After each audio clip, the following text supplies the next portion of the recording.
E se eu te contasse que um capataz ordenou que enterrassem um recém-nascido vivo, e no momento exato em que a pá penetraria a terra, um som saiu da criança que fez cada homem no terreiro cair de joelhos em lágrimas?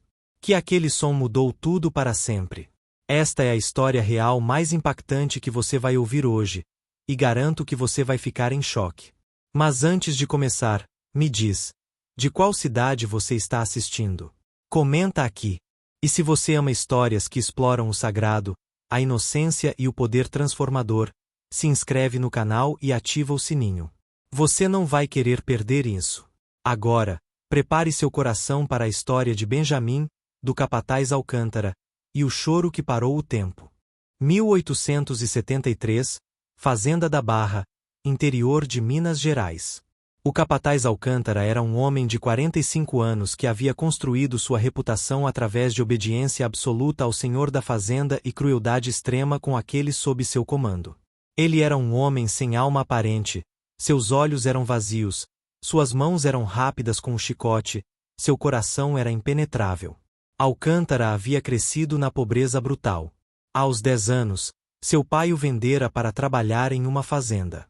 Aos 15, havia sido transformado em capataz, não por mérito, mas porque demonstrara uma vontade assustadora de infligir sofrimentos sem questionar. Havia vivido 30 anos como instrumento de crueldade, entorpecendo-se com álcool à noite, despertando sem culpa pela manhã. Seus olhos haviam visto coisas que os tornará vazios. Seus ouvidos haviam escutado gritos que os tornará surdos.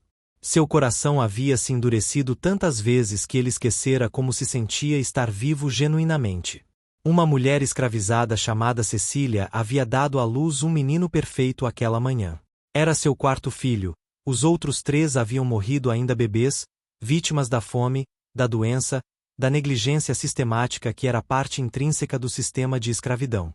Cecília havia passado a maior parte de sua vida na fazenda, vindo de uma mãe que havia vindo de uma mãe, uma linhagem de sofrimento que parecia não ter fim. Mas ela havia jurado que este viveria. Este filho seria diferente. Havia economizado pedaços de comida durante meses, um grão aqui, uma migalha ali, arriscando punição severa se descoberta. Havia rezado em língua africana ancestral, sussurrando nomes de antepassados ao ventre crescente. Havia feito pactos com espíritos, com Deus, com qualquer coisa que pudesse ouvi-la.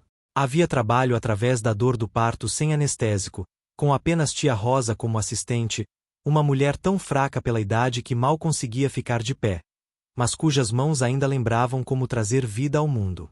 Quando Benjamim nasceu, porque Cecília o havia nomeado em segredo, sussurrando o nome como um segredo sagrado em seu ouvido minúsculo, havia sido perfeito.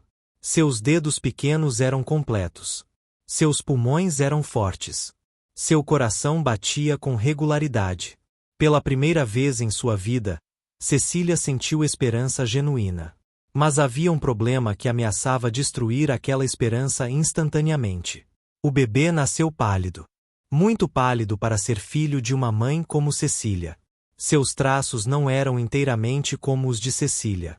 Havia algo no seu rosto que sugeria uma herança diferente. Havia uma estrutura óssea que era estranha. Havia cor de pele que falava de paternidade múltipla. O senhor da fazenda havia visitado a senzala aquela manhã, algo que nunca havia feito antes. Era um homem de 60 anos, pálido da pele e amargo de coração. Viu o bebê nos braços de Cecília. Seu rosto empalideceu ainda mais. Porque a criança tinha os traços definidos de seu próprio filho legítimo. A mesma estrutura óssea, o mesmo nariz, os mesmos olhos cor-de-mel que o senhor havia herdado de sua própria mãe. O senhor havia tido um relacionamento com Cecília 3 anos antes. Um relacionamento que era estupro, mas era chamado de privilégio, o privilégio que o patrão tinha de usar o corpo de qualquer mulher escravizada que quisesse. Cecília havia resistido. Havia implorado. Havia sido derrotada através de violência. E quando ficou grávida, o senhor fingiu que não sabia. Fingiu que o bebê desaparecido era de um outro relacionamento que Cecília tinha. Mas este bebê, Benjamim, não tinha como ser de outro. Sua semelhança com o filho legítimo do Senhor era inegável. E se a mulher dele descobrisse? Se seus filhos legítimos descobrissem que havia bastardos com sua marca genética circulando na senzala, seria escândalo. Seria destruição da reputação. Seria a exposição de uma verdade que ele havia passado 60 anos encobrindo. O Senhor sabia exatamente quem era o pai. E ele não queria que isso fosse revelado. Não queria ter que confrontar o que tinha feito. Não queria que aquela criança existisse como prova viva de sua natureza predatória. Aquela criança não vai ficar, ele disse ao capataz Alcântara, sua voz baixa e perigosa. Enterre-a, viva ou morta, não importa. Apenas certifique-se de que desaparece antes do anoitecer. E Alcântara, se alguém descobrir o que você fez, você será responsabilizado. Entendido. Alcântara, que havia obedecido cada ordem durante 30 anos sem questionar, assentiu. Havia executado piores tarefas. Havia enterrado pessoas vivas antes. Havia afogado bebês no rio. Havia feito coisas que o tornava inumano. Uma criança a mais? Uma vida a mais? Era apenas um número no seu livro de atrocidades. Sim, senhor, Alcântara respondeu, sua voz tão vazia quanto seu rosto. Alcântara foi à senzala onde Cecília havia dado à luz. Encontrou a mãe segurando seu bebê, seus olhos brilhando com um amor que transcendia sofrimento. Dê-me a criança, Alcântara ordenou. Não, Cecília gritou, curvando-se sobre o bebê. Por favor, não. Ele é meu. Por favor. Mas Alcântara não era um homem que respondesse às súplicas. Arrancou o bebê dos braços de Cecília com violência. A mãe tentou resistir, mas estava fraca do parto. Alcântara a derrubou no chão e partiu, o bebê pequeno em seus braços. Levou o bebê, que havia sido nomeado Benjamim por sua mãe, para um lugar longe da senzala. Cavou um buraco profundo o suficiente. Estava prestes a colocar a criança no buraco, viva ainda, quando parou. Não por compaixão, mas porque havia algo nos olhos do bebê que o perturbava. Os olhos do menino encontraram os seus, e por um breve momento, Alcântara viu algo que não conseguia nomear. Mas ele empurrou aquela sensação para baixo. Era mais fácil não sentir. Ele havia aprendido isso há décadas. Colocou o bebê no buraco. Pegou a pá. No momento exato em que Alcântara levantou a pá para cobrir o buraco, Benjamim fez algo que ninguém esperava. Não chorou. Não gritou. Não fez o som que qualquer bebê recém-nascido faria em face da morte. Cantou. Não era o choro agudo de um recém-nascido.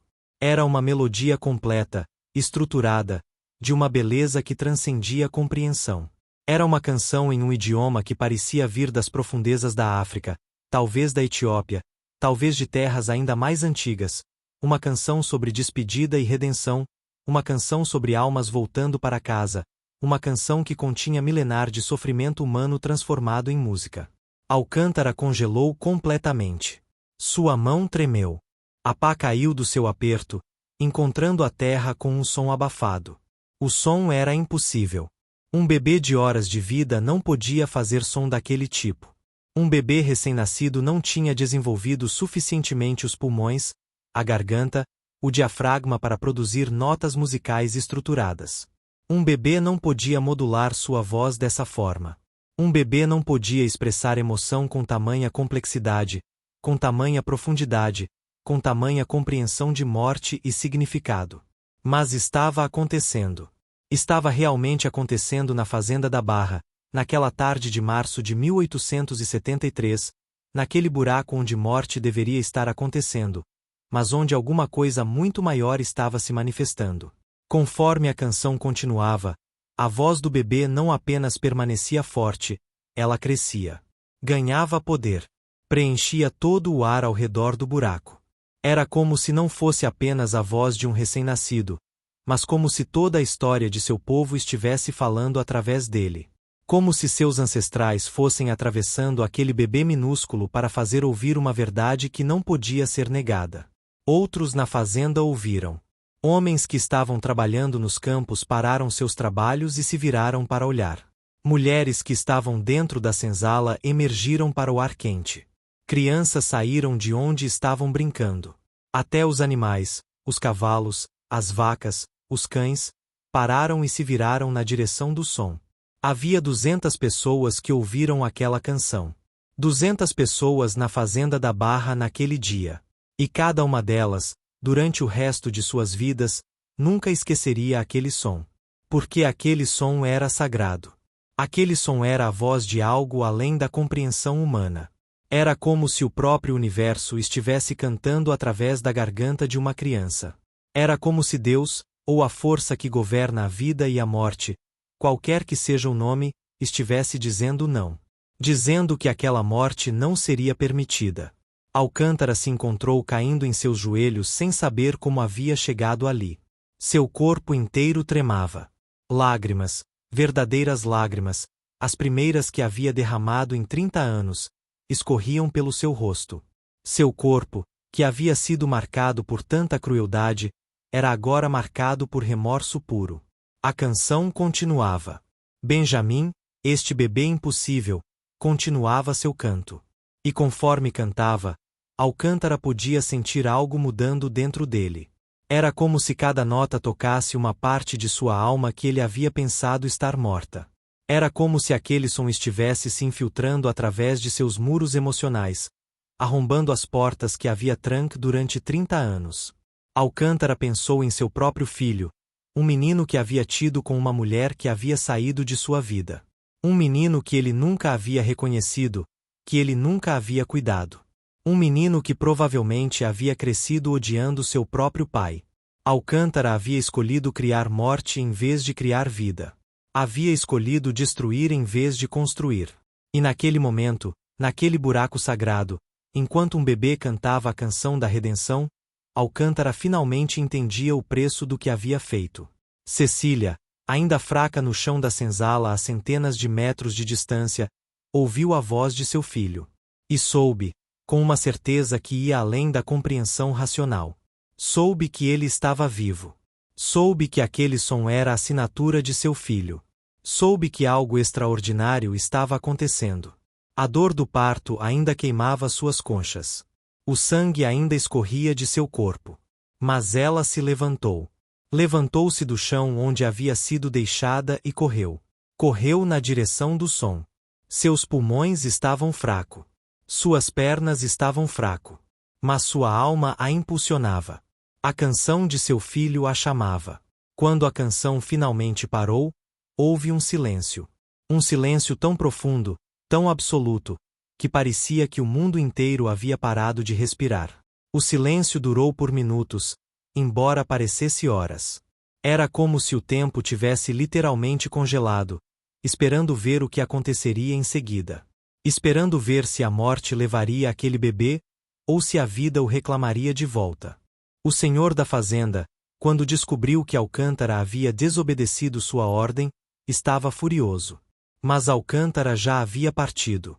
E havia deixado uma carta. Eu servi você como capataz por 25 anos.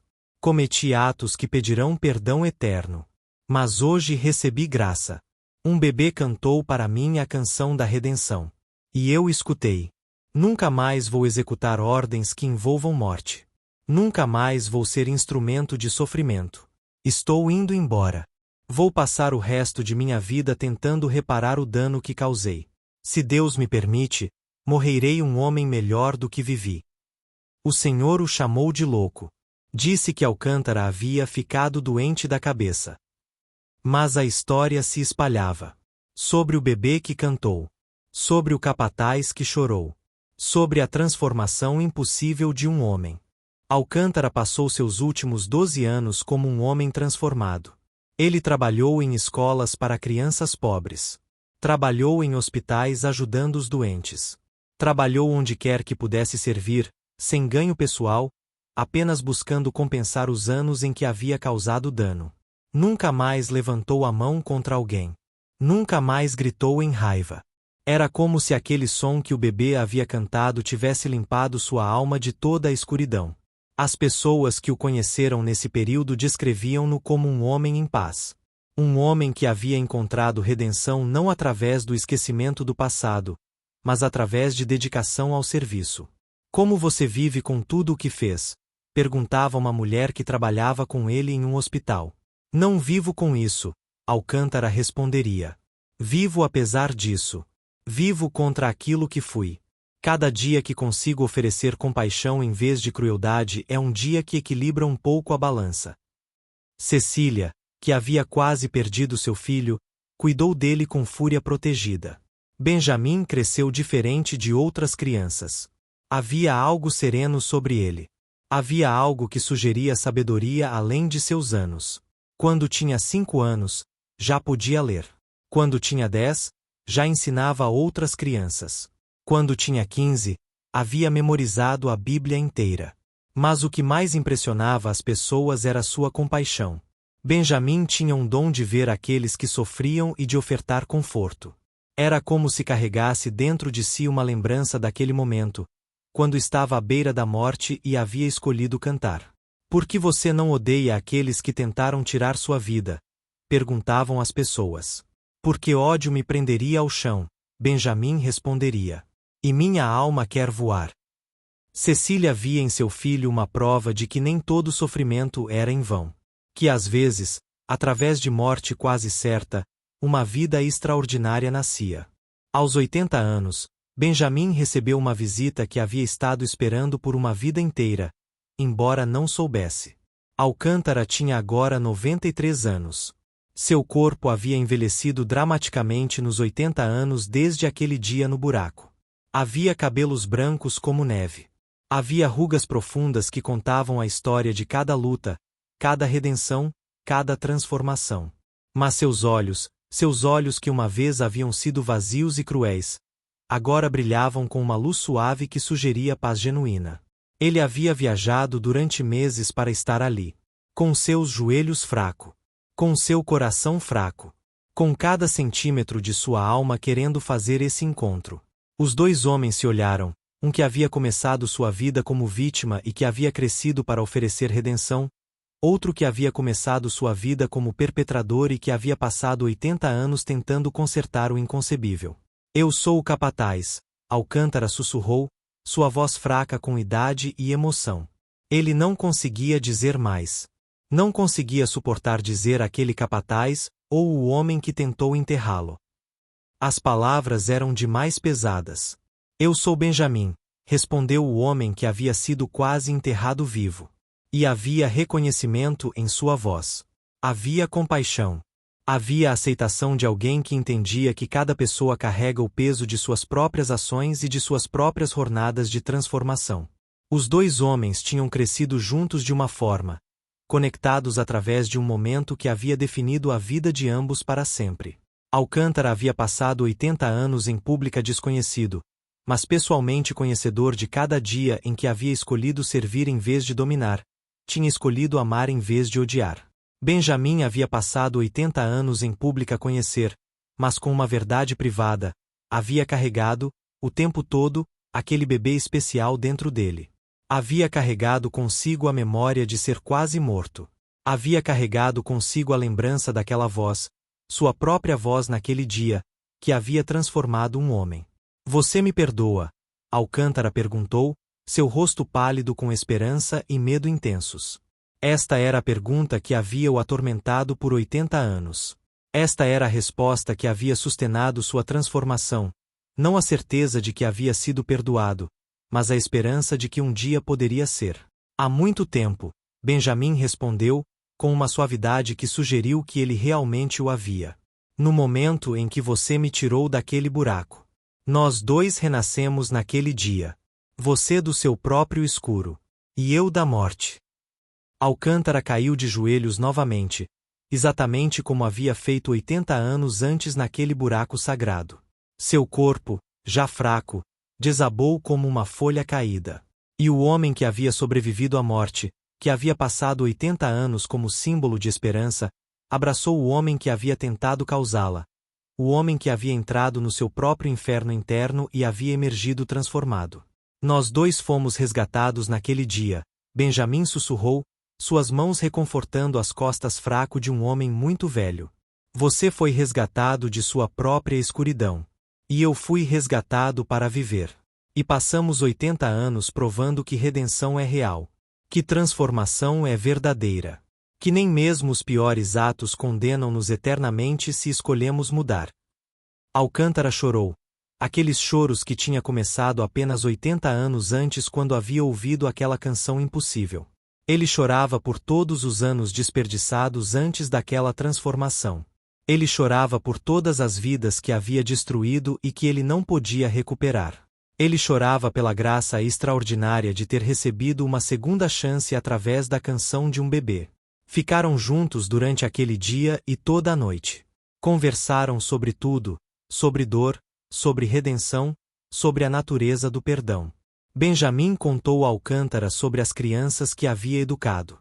Alcântara contou a Benjamim sobre as pessoas que havia servido, sobre as cicatrizes que havia deixado de infligir, sobre cada dia que havia escolhido ser melhor. Você sofreu? Perguntou Alcântara. Sim, respondeu Benjamim. Sofri na senzala. Sofri sem educação formal no início. Sofri vendo outras crianças sofrerem o que eu havia escapado. Mas meu sofrimento teve propósito. Meu sofrimento me ensinou compaixão. Eu merecia sofrer mais, Alcântara respondeu. Você sofreu, Benjamim disse suavemente. Sofreu cada dia sabendo o que havia feito. Sofreu através de 80 anos de trabalho humilde. Sofreu através da falta de repouso, da falta de desculpa, do confronto constante com quem havia sido. Talvez não tenha sido dor física, mas foi dor profunda e duradoura. Na manhã seguinte, quando Alcântara morreu, dormindo pacificamente ao lado do homem cuja vida havia tentado tirar 80 anos antes, havia paz em seu rosto. Uma paz que não havia estado ali quando estava vivo. A paz de alguém que havia finalmente reparado seus pecados através de uma vida de serviço genuíno. A paz de alguém que tinha ouvido finalmente a palavra perdão daquele cuja vida havia afetado mais profundamente. Quando Alcântara morreu, 80 anos após aquele dia no qual havia tentado enterrar um bebê, Benjamim estava ao seu lado. E Benjamim fez algo que nunca havia feito desde aquele dia. Cantou. Cantou a mesma canção que havia cantado aos momentos de vida. A canção que havia parado o tempo. A canção que havia transformado um capataz cruel em um homem de compaixão. Todos os que estavam ali, médicos, enfermeiras, guardas, pessoas que haviam vindo dizer adeus, pararam. Porque aquele som era ainda mais poderoso do que era 80 anos antes. Era o som de duas almas em reconciliação. Era o som da redenção humana em sua forma mais pura. Quando a canção terminou, Alcântara estava morto. Mas havia paz em seu rosto. Uma paz que não havia estado ali quando estava vivo. A paz de alguém que havia finalmente reparado seus pecados através de uma vida de serviço genuíno. A história de Benjamim e Alcântara começou a se espalhar por toda a América do Sul. Abolicionistas a usavam como prova de que até os maiores pecadores podiam ser redimidos. Padres a pregavam como testemunho do poder divino. Mães a contavam para seus filhos como lição sobre compaixão. Historiadores tentaram explicar racionalmente como um bebê recém-nascido poderia cantar daquela forma. Talvez fosse uma alucinação coletiva. Talvez todos tivessem imaginado a mesma coisa. Talvez tenha sido um padrão de sons que foram interpretados como canção. Mas nenhuma explicação racional satisfazia aqueles que ouviram a história. Porque havia algo sobre ela que transcendia a lógica. Havia algo sagrado. Às vezes, explicaria um padre, Deus age através de maneiras que nossa mente racional não consegue acomodar. Um bebê que canta é simplesmente um exemplo. Se acreditarmos em Deus, devemos acreditar em sua capacidade de fazer o impossível. O que era particularmente impactante sobre a história de Benjamim e Alcântara era o que ela sugeriu sobre o Brasil e sobre escravidão. Não era uma história onde o sistema foi destruído imediatamente. Não era uma história onde justiça foi servida de forma perfeita. Era uma história sobre dois indivíduos que encontraram redenção pessoal dentro de um sistema que era fundamentalmente malévolo. A história de Benjamim nos mostra que mesmo dentro da escuridão mais profunda, a luz, escreveu um historiador. Não é desculpa para o sistema, mas é esperança de que através de redenção pessoal, através de um humano tocando outro, mudança pode começar. O senhor da fazenda envelheceu amargamente. Não conseguia entender como seu capataz havia se tornado um santo, como seu filho ilegítimo havia se tornado um professor venerado. Morreu sem reconciliação, sem transformação, segurando seu ódio até o fim. Seus filhos legítimos, porém, cresceram ouvindo a história de Benjamim. Alguns ridicularizavam, mas outros, especialmente as mulheres, se tornaram ativistas.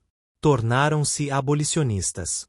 Tornaram-se aquelas que trabalhavam para destruir o sistema que seus pais haviam mantido vivo.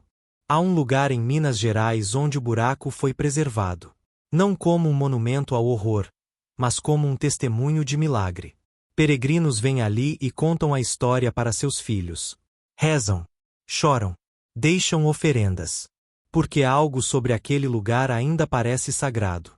Ainda parece como se o tempo houvesse parado ali, congelado no momento em que um bebê cantou uma canção que mudou tudo. Alguns juram que, em noites muito silenciosas, você pode ouvir um eco da canção. Não com seus ouvidos físicos, mas com seu coração. A canção de redenção. A canção de compaixão. A canção que nenhuma quantidade de crueldade pode sufocar completamente. A história de Benjamim nos ensina que há algo dentro de cada um de nós que pode tocar o coração de outro. Que até nos piores entre nós, há capacidade para mudança. Que às vezes, em momentos de graça, o impossível se torna possível. Alcântara não era um bom homem que teve um lapso de julgamento. Ele era um homem mau que ouviu uma canção que o puxou de volta para sua humanidade. Essa distinção é importante. Porque sugere que redenção não é sobre negar quem éramos. É sobre escolher genuinamente ser melhor. Todos os dias. Pelo resto de nossas vidas. Perdão verdadeiro, Benjamim escreveria mais tarde. É quando aquele que foi ferido estende a mão para aquele que causou o ferimento. Não porque o ferimento foi esquecido. Mas porque a vida é muito curta para carregar ódio eterno. Mais de 150 anos após aquele dia quando um bebê recém-nascido cantou no bordo de uma cova, a história continua.